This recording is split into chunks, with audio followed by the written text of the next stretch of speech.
se lo pasa.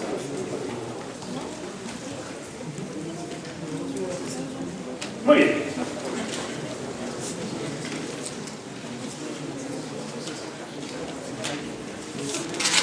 Pues la vez pasada estábamos terminando, ¿verdad?, de demostrar la historia de la integral de Riemann, ¿verdad? Entonces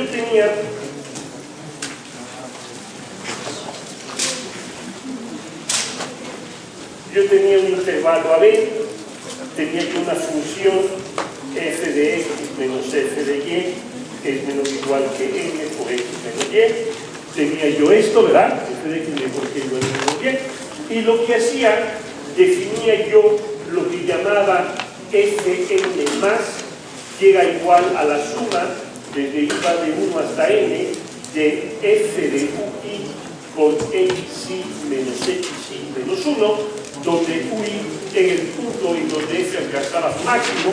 Como f es una función que satisfacía eso, f es una función continua, pero entonces alcanzaba su máximo, y entonces podría yo formar la suma superior, que era la integral de los rectángulos con el máximo. Luego formaba yo la suma inferior de la misma manera desde i va de 1 hasta n de f de bi por bi menos de i menos 1, y esto era el mínimo, y entonces yo restaba fn menos fn y me daba, ¿qué cosa? Me daba m por el máximo de xi menos xi menos 1, todo ello multiplicado por b menos a. Entonces la suma superior y la suma inferior iban a coincidir a medida de que pasaba, de que el ancho máximo de la partición tendría a 0. Eso lo hicimos la vez pasada.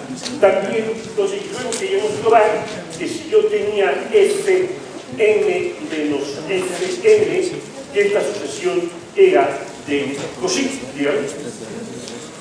Ay, perdón, es xi menos xi menos 1. Es xi menos xi menos 1. Entonces, yo quería probar que la sucesión era de così, ¿sí? ¿De acuerdo? Y para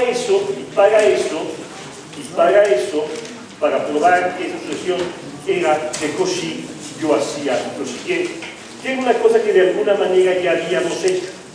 Tengo acá la partición con n elementos y tengo la partición de n elementos, ¿sí? fn y fn superiores, ¿verdad? Y entonces lo que hago yo, tengo acá la de n, ¿verdad? Una es la de n y otra es la de n, y entonces fijo yo en la partición que tiene n elementos, donde L es igual a n más n, ¿sí? Me fijo en la partición que resulta de juntar las dos particiones que tengo, ¿sí? Y entonces voy a probar algunas desigualdades sobre esta F, ¿verdad? Voy a decir, bueno, voy a fijarme en FL, me voy a fijarme en FL por arriba, y voy a comparar la suma superior asociada a la partición con n más n elementos con fn y con fn por arriba, ¿verdad? Entonces yo me pregunto si yo tengo fn arriba y tengo fn arriba, ¿cómo será fn? ¿Cómo será fl arriba? Bueno, pues veamos, ¿verdad? ¿Cómo será la suma de f de n? Yo tengo un número finito de cosas, ¿verdad? Entonces fijémonos, como aquí tengo fn, fijémonos en cualquier intervalo, y aquí es el punto importante que no pudimos hacer bien la vez pasada. Como n y n son finitos, fijémonos en cualquier intervalo de la partición n, ¿sí?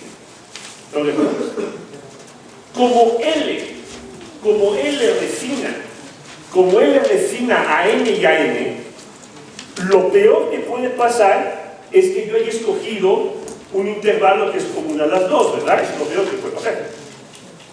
Si no, lo que va a suceder, este intervalo va a quedar partido más veces, ¿verdad?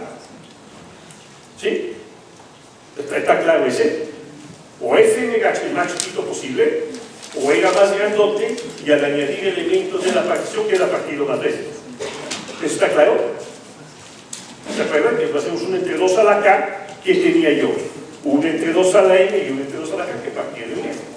Aquí la partición es arbitraria, entonces tengo dos posibilidades. O bien, el intervalo enésimo era el máximo de todos, o bien queda partido. ¿Sí? ¿De acuerdo?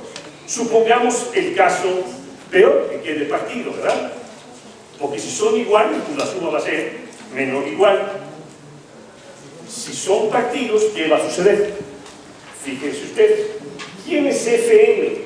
Fm se fija en el máximo en todo el se fija en el máximo en todo el intervalo de la partición asociada a M. ¿Estamos de acuerdo? Pero Fl se fija en el máximo de cada intervalito chiquito, ¿verdad? Entonces los máximos sobre cada intervalito chiquito van a ser ¿qué? Menores o iguales que ¿qué? Que el máximo sobre el intervalo grandote, eso es claro, ¿verdad? ¿Vamos? Entonces, para el jésimo intervalo de la partición M, yo sabré que el sumando correspondiente a las J y el sumando correspondiente a la L son como menores o iguales. Es evidente que este mismo argumento lo repite intervalo a intervalo. ¿Está claro? Entonces yo sé que tanto para N como para N este es menor o igual. Eso es claro, ¿verdad? Pero fíjense que nos conseguimos a la hora de tomar el refinamiento común de las particiones. Hicimos lo mismo que lo que hicimos con 1 entre 2 a la K sin necesidad de recurrir al corte por mitades, ¿verdad? Está claro que logramos lo mismo y además está la idea de que estamos comparando solamente que los máximos, ¿verdad? ¿Se acuerdan que tenemos dos dificultades cuando lo hicimos el miércoles? ¿Se acuerdan? Teníamos la dificultad de acotar lo de menos que nos dispara y tenemos la dificultad de comparar. Hoy hemos superado las dos dificultades con esta desigualdad. Vamos viendo al revés. Vamos viendo, ahora voy a comparar, usted va a comparar con Fn inferior y con Fn inferior. ¿Por qué? Pues porque yo sé que Fm y Fm se aprietan, ¿verdad? ¿Sí? ¿Es cierto? Entonces, si yo soy capaz de probar una desigualdad aquí, pues ya la hice, pues vamos viendo. Fíjense ustedes, yo tengo, nuevamente es el mismo argumento. Tomemos un intervalo de la partición Fn, digamos el mismo. En el mismo intervalo, la topografía de las particiones, ¿cómo es? Es exactamente la misma que antes, ¿verdad? Es exactamente la misma que antes. Pero la Fm que tomaba el mínimo sobre todo el intervalo. El mínimo sobre todo el intervalo, evidentemente, será que menor o igual que los máximos sobre cada uno. ¿Está claro? Porque el mínimo sobre todo es menor o igual que los máximos sobre cada uno. Entonces la desigualdad viene así. ¿Sí? ¿Estamos de acuerdo? Muy bien. Bueno, ¿están claras las dos desigualdades? Esta es la esencia del argumento. Y ya cae. Vamos bien.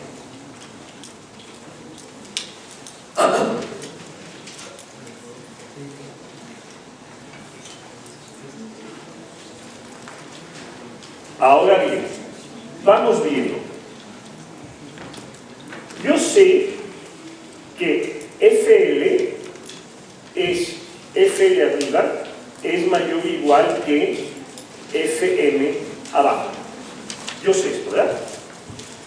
Entonces, veamos. Vamos a darle la vuelta a la desigualdad. ¿Qué me dice? Me dice que menos FL arriba es menor o igual que menos FM abajo. Eso es claro, ¿verdad? Si A es menor que B, menos A es mayor que menos B. Esta desigualdad es clara. Déjenme sumarle a ambos miembros de la igualdad Fm. Fm más Fm. ¿De acuerdo? ¿Sí? Entonces, por esta desigualdad, ¿qué me dice? Me dice que Fm menos Fl, por un lado, es mayor o igual que 0 por esta desigualdad, y por otro lado, es menor o igual que Fm menos Fm abajo. Todo esto es positivo, ¿verdad? ¿Sí estamos? Pero fíjense que simpático. Yo puedo decir que Fm menos Fl en valor absoluto, entonces, es menor o igual que el valor absoluto de Fm menos Fm. ¿Está claro? ¿Estamos de acuerdo? Pero esta desigualdad no se entera si en lugar de n usé ¿qué? N. Entonces, por ser del mismo argumento, tengo Fn menos Fl es igual o menor que Fn abajo menos Fn abajo. ¿Estamos de acuerdo? ¿Está claro? ¿Sí? ¿Estamos claros sobre el punto? Yo ya acabé.